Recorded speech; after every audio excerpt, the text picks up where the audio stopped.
this article right here.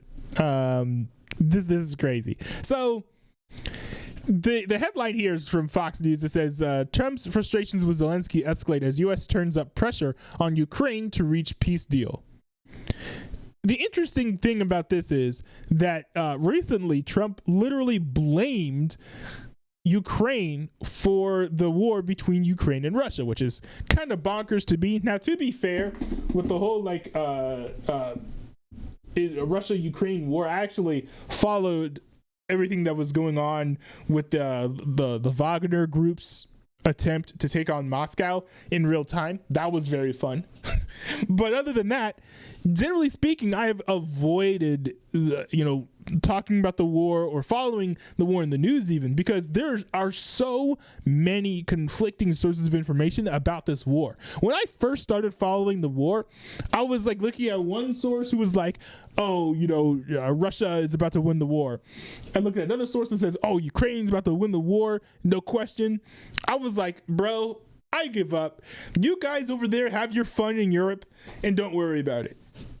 But then I noticed over the years, and yes, these things always last years, I noticed over the years that, hey, we're sending billions of dollars to Ukraine so they can continue this war. And I'm thinking like, okay, hold on.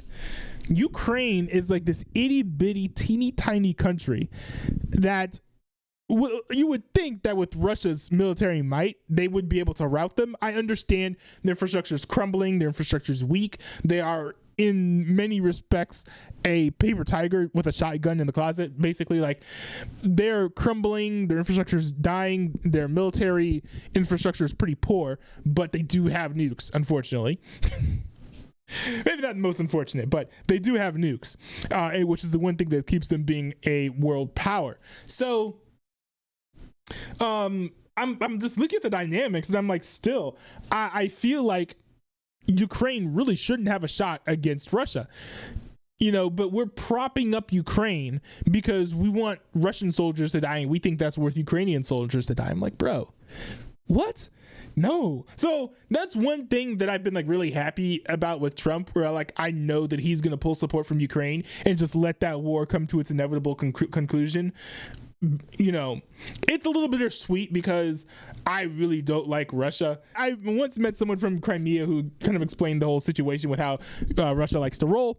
Not a big fan. But at the same time, is it Obama's responsibility to make sure that Ukraine is like propped up and is allowed to give up the life of one more military-aged man in the fight against Putin? Like, no, I don't know. I just say, like, just let the war end. Just let the war end. The war's gone long enough. How many Ukrainians do we want to die?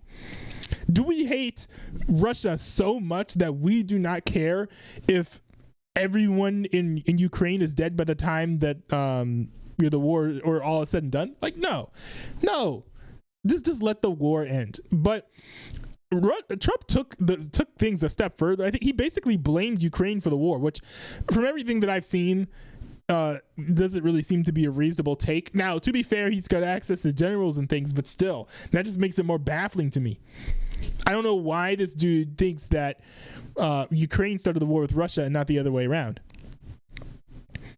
But here we've got the article. The National Security Advisor Mike Waltz on Thursday admitted that Trump's patience with Zelensky is running thin and said that discussions Wednesday between U.S. Special Envoy for Ukraine and Russia, Keith Kellogg, and Ukrainian officials focused on assisting Kyiv understand the war must come to a halt. Hey, Zelensky's like, no.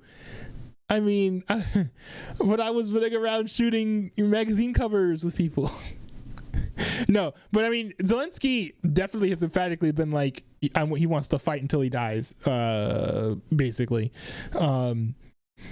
It's been a very clear position of his. President Trump is obviously very frustrated right now with President Zelensky. The fact that he hasn't come to the table, that he hasn't been willing to take his opportunity that we have offered, Waltz told reporters Thursday in a White House press briefing. I think he eventually will get to that point, and I hope so very quickly. Oh, he's going to get to that point. But I think, unfortunately, for Zelensky, Trump is not going to offer him anything, really. Like, what Trump is going to do, I think, is basically going to amount to pulling the plug, telling Ukraine, bro, give up, and then pulling the plug on funding, which is, I think, completely fair. I don't know what there is to discuss necessarily. Maybe you can iron out the details of how Russia is going to rule in Ukraine. Maybe even make it binding. That would actually be pretty good, honestly. I would take that, be like, hey, Russia, hey, be nice to Ukraine. If you're not nice to Ukraine, we're going to send Ukraine more missiles. We're going to send them more bombers. We're going to send them more tanks. You know how much we like to spend on our favorite daughter, Ukraine.